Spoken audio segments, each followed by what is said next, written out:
Let me begin with a simple question. What kind of world do we want to live 20 years from now?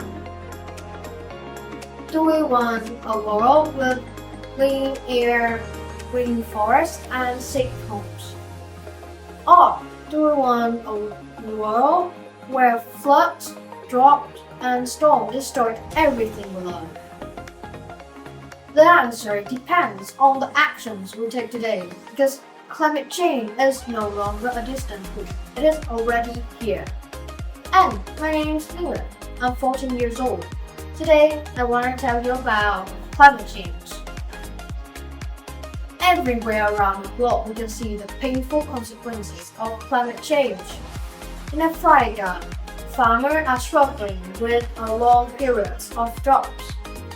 In Asia, including our country, typhoons and floods damage houses, schools, and crops.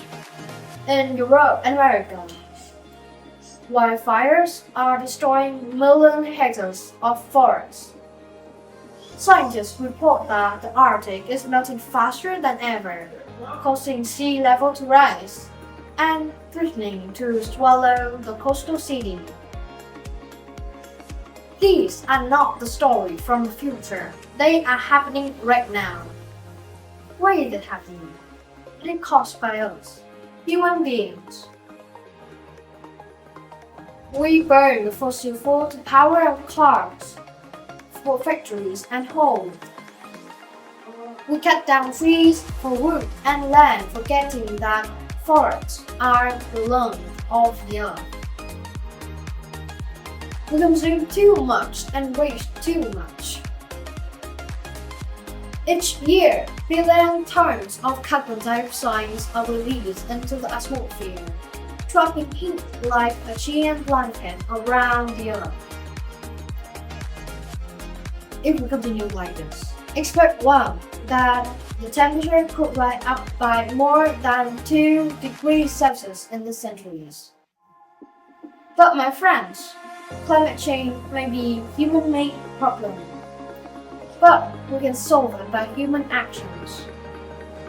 Governments must come together, not as separate nations, but as one global community to reduce the greenhouse gas emissions and invest into the clean energy like solar, wind, and hydropower.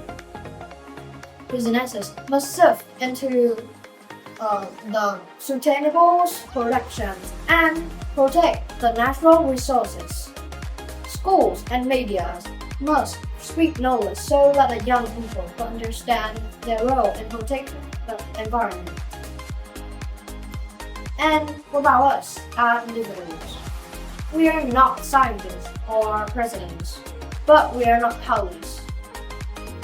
We can save the energy by turning off the lights and when we don't do it.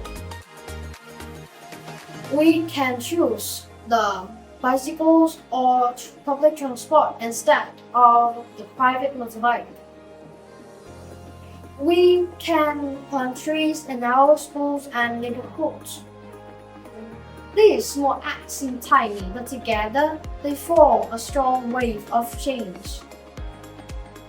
Dear my audience, climate change is more than an environmental issue. It is a moral question. We care enough about the future generations, or we will stay silent until too late. Because the earth is not only the place where we live, it is the only home of us, the only home we can ever have. So let it act with courage, responsibility, and love. Let it be the generation that saved the planet, not the generation that destroyed it.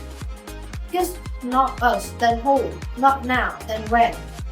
Thanks for listening and watching. Bye.